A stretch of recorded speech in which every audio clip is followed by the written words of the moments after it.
This is the Big O Show. This is the Big O Show.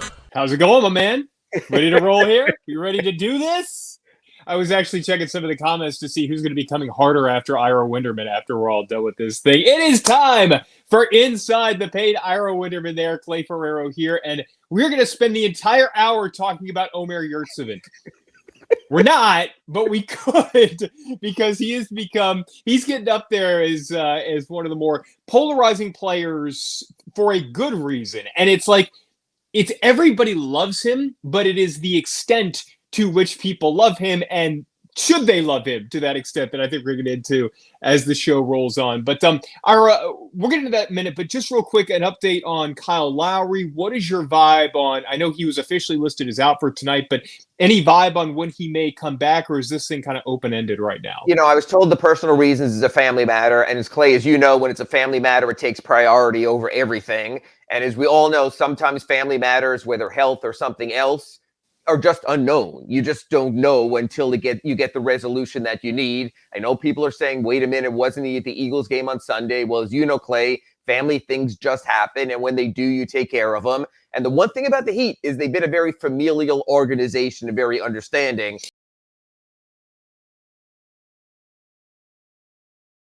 Yeah, let me cut you off. I'm going to cut you off really quickly. So, okay. If he goes to Philadelphia and somebody, actually with Tampa, right? Yeah. If he goes to Tampa or wherever he might be, because we know he's from Philly, right? But if he, say somebody sees him in a park playing with his kids when he's dealing with what's the difference? Like, seriously, if you have a personal family matter, you're not going to be just dealing. Like, let's say, I remember when a few years ago, my stepmother died, who had become a really, almost basically like the matriarch of my father's side of the family. And I mean, we didn't spend the entire time funeral planning. We didn't spend the entire time like grief. There's time when you need to get out. You need to like get a breath of fresh air and just kind of. So if somebody sees Lowry at the game with his kid, like, come on, man. Like, everybody grieves differently, and you need some time and space. So sorry, I had to get that off my chest off the top. It was why I brought up Lowry, because I saw a lot of people who were questioning I totally agree with that, and I would say something else.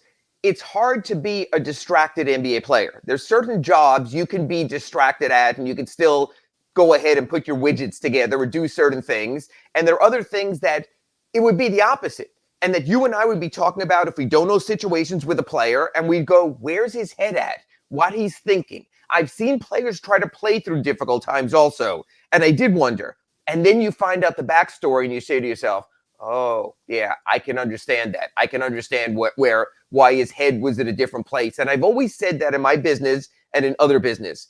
There are these people who have these streaks of a radio broadcaster, a television person covering 1,000 straight games, or a writer hasn't missed a game in the last 8 years or something.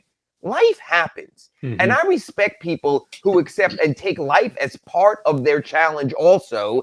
And if you need the time, whether it's a wedding, a funeral, a birthday, or something like that, or something that's that important to you, I understand that. I think that's important. So whatever its personal matters, I always get two things. Every fan wants to know what exactly it is, even though those same fans wouldn't want their personal things in newspapers, on TV, on radio also.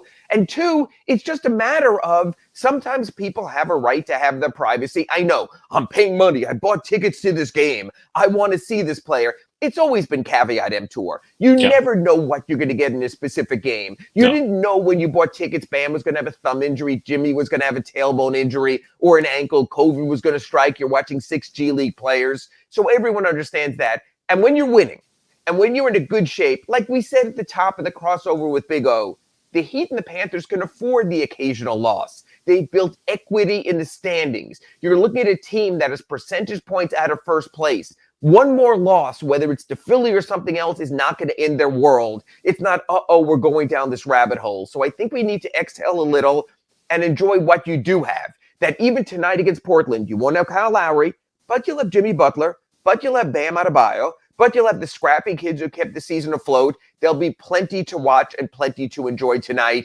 even if Omer Yurtseven doesn't play. All right, drop your comments, your questions here in the chat, and please make sure to smash the like button. You guys really drive this show. Y'all do a great job of it. So we'll get to any questions, comments that you have as the show rolls on. But Ira, I know you wanted to hit on the Omer Yurtseven saga, situation, whatever you want to call it, and the fact that, now you're getting, a plethora of big men back. And I mean, Markieff Morris could potentially be back at some point. So you're talking about guys who, and obviously, two vastly different players, vastly different positions. But the point is that the bodies, the number of players who play those front court positions are growing, which is a good thing. And that means Eric Spoelstra has some decisions to make. So let's start here. Assuming everybody is healthy, and that means Markieff Morris is back, what is your rotation? What is your list? How do you prioritize the minutes for these big men, for these front court players? And I'm talking 4s and 5s. Well, like I said all along, if we're going with the starting lineup that has worked and seems to be getting back to that, when everyone's healthy and you're going with Bam and PJ Tucker and Duncan and Jimmy Butler and Kyle Lowry, we know that Tyler Hero is locked in as the sixth man. You could even say now that Max Strus might have moved up into that seventh man role, and then you're looking for another big. Here's the deal. Backup center is its own position. It's not just center. It's something you have to learn to play. It's a role of saying Bam Adebayo is an all-star, close to it, is paid like a near max player, is going to play 33 to 36 minutes a game. So there will be 15 to 12 minutes a game for someone else. You have to be able to do what you do in that time. You're not going to get a ton of touches like Omer Yurtseven did when he's starting. And Clay, I'd put it this way. It's like when you're picking a backup NFL quarterback. You don't go for the best available talent. You go for someone who will slot in there. For example, if the Dolphins would have gone for Andy Dalton would have wanted to play ahead of Tua. He would have said, I'm coming into camp. I want to push him and all that. The Dolphins didn't want that. They wanted a Jacoby Brissett who settled into emergency quarterback, whether it was New England or Indy or somewhere else, might play 2 or 3 games, content to come in a Wildcat and not play a lot. That's the Heat's version of Dwayne Dedmon. He, over his career, has morphed into that backup center. So what I'm saying is, I don't even know if Omer Yurtseven can be a backup center, can come in fresh off the bench after sitting the game's first 8, 9, 10, 12 minutes and do what he's done also. So Eric Spoelstra basically is saying this. He's not saying that Dwayne Dedmon is better than Omer Yurtseven. He's saying Dwayne Dedmon is a better backup center. And I can guarantee you this, Clay Ferraro, when I use the full name, I mean this. I can guarantee you this, Clay, that if Bam is unable to play, family reasons, injury, something else, Omer Yurtseven will be the starting center. Just like Gabe Vincent didn't play at all against Philadelphia, and then he started against Toronto. I think that's Omar's role. I think Omar is more likely to start a game than play significant minutes as backup center. They're 2 different roles. Yeah, those are the spotations. Spose rotations, spotations. Yeah, that's how he usually does it. And I think the other thing with Omer is, and I like how you brought up the quarterback analogy. It's with Omer Yurtseven, you're a much different team on the floor than you are with Bam Adebayo, certainly, but also to a lesser extent with Dwayne Dedmon. Dwayne doesn't have the switchability that Bam does, but he is more fleet of foot. He is a bit quicker defensively. I think Omer's surprised a lot of people with his footwork offensively, and ability to be sudden offensively. Defensively, it's tough to stay with guys. So the Heat's defense, which is so much built on synergy and connectivity and switching when you can, you don't want Omer Yurtseven to get caught. And we actually saw it a little bit in that Atlanta game and a little bit in the Philadelphia game too, where they were taking advantage of him on the defensive end of the floor in screen situations. And it wasn't even that he would switch off onto a smaller player, but kind of forcing him to make a quick decision on a drop, whatever it might be. And they caught him. They caught him quite a few times. So for as great as it is that he's able to do what he's able to do offensively, there is a step back defensively. And there is this, it's not just that man for man, Omer Yurtseven isn't the defensive player potentially that Dwayne Dedmon is, because you could definitely argue that Yurtseven is a better rim protector than Dedmon could be. He's done that pretty well. But when you're talking about the modern NBA, where they're bringing big men out of the paint and bringing them towards the perimeter, it's really hard to keep playing the type of defense that the Heat play with Omer Yurtseven getting consistent minutes at this point in his career. At some point, maybe you build around him, but right now, the way this team is structured defensively, it's kind of like that quarterback. You can't just change your entire offense to bring in somebody just because his talent level may be a little bit higher. And the synergy you mentioned, I think, comes into play on offense also. Omer Yurtseven's best alley-oop plays have been with Jimmy Butler and Kyle Lowry, two guys who were in the starting lineup. So when you look at the way everything aligns, Omer is not going to get to play a lot with Kyle when he's back and with Jimmy Butler as a second-string center. He doesn't quite have the same synergy that he does, say, with a Tyler Hero or someone. I mean, Jimmy and Kyle are great dribbling into the foul line, a little into the lane, and seeing the roll. And seeing whether the guy is stepping up and they can throw the alley-oop pass. That's what they've done. So again, Omer doesn't have the time. Omer doesn't have the time with the other guys like that. So that's a factor also. Look, he is highly talented. I never thought he would be as good as he is. He's someone to look at for the future. Dwayne Dedmon's on the last year of his contract. There will be time, even if the time is not now. And to all the readers out there, to all the listeners, to all the people on the chat, is it fair? No.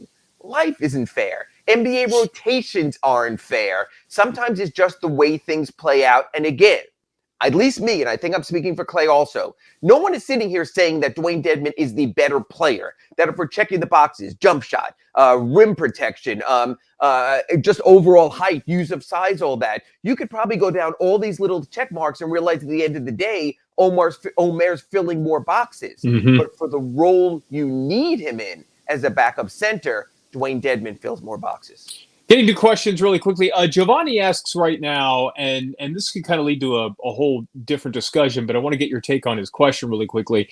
Who is the Heat's best trade piece right now? And, I think the question's coming from a space of you've got so many guys, and we talk about this problem that Eric Spoelstra is going to have, the good problem that he's going to have, which is trying to find minutes for guys who have contributed so well. But if you were to look at somebody and say, okay, that guy is the most enticing player to another team, who would it be? See, that's two different questions, because when I look at trades, I always look at contracts and tradability. Well, no, that's what I mean. That's what I mean. Tradability, and who put it this way. If you're looking to condense this roster, right? And if you're looking to maybe bring in somebody who can kind of raise the talent level of the last guy that you're hoping to play in a playoff rotation, who would you look to move in order to do that? I think that's kind of the better Robinson question. Hits the sweet spots and all of that for this reason, contractually. Whether you want to say, well, maybe Omer can tempt someone, we can get a first-round pick, or Max Strus or someone, they're on minimum contracts. A guy on a minimum contract, you can't get anyone, because in the NBA, you have to match salaries unless you're below the cap. The Heat are not below the cap. They can't take on an 18 for a $2 million guy. Duncan's in that $16, $17 million sweet spot. Teams still covet shooters. They know what he can do. There are teams out there who can use shooters. So I think Duncan's in that sweet spot, because I also look at part B of this, Clay, replaceability. In other words, you trade player A for player B, but you have to work in player B, maybe at a different position. Power forward, for example, if you don't trust Markieff Morris as your backup power forward. So you can say, okay, let's say the trade doesn't work out for whatever reason. The guy doesn't mesh with their style. There's personality conflicts. There's not the synergy there.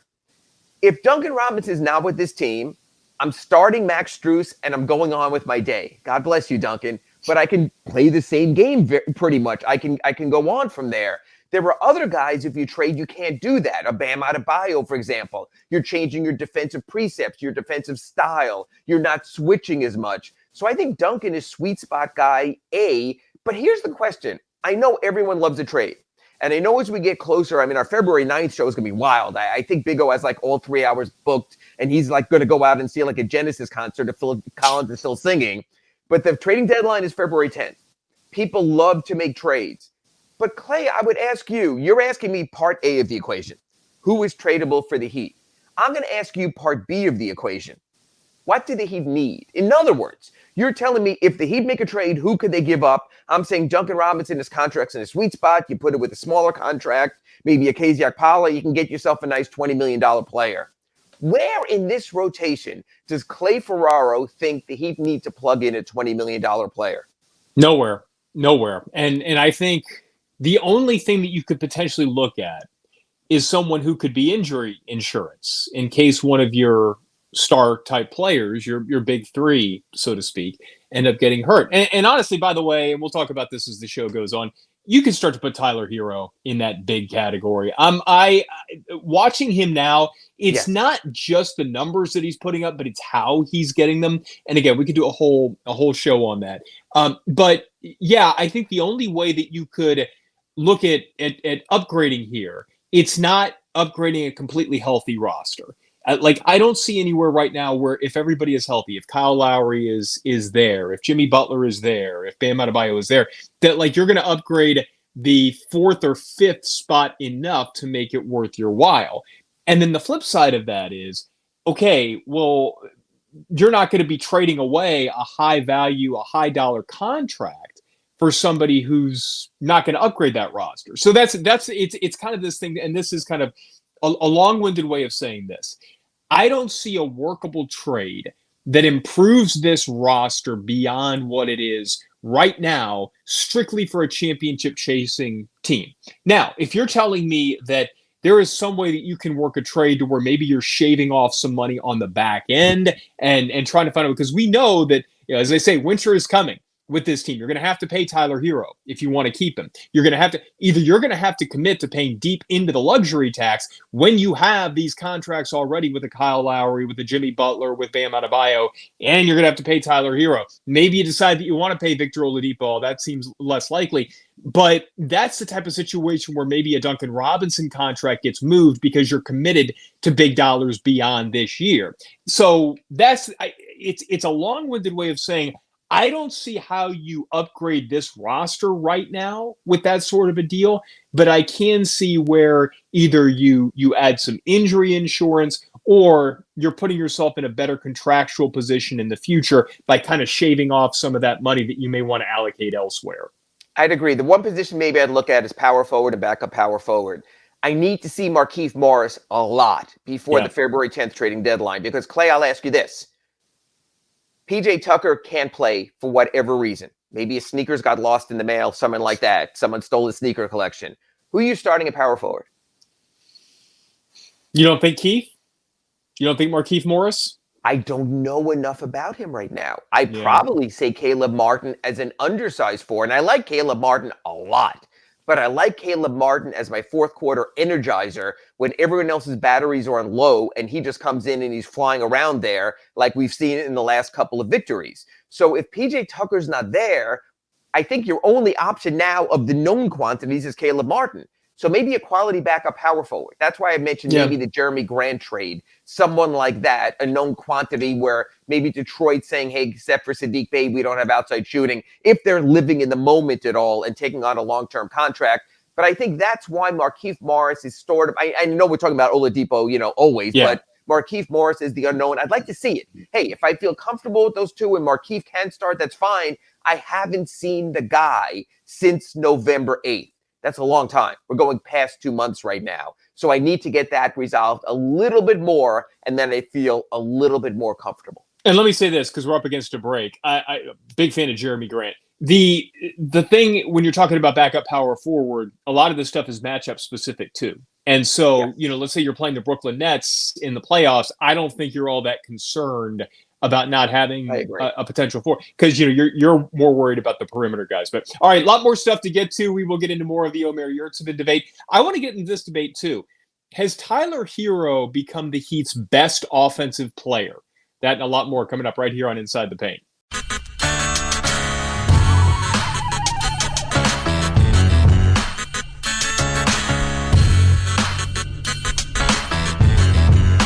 This is the Big O Show. This is the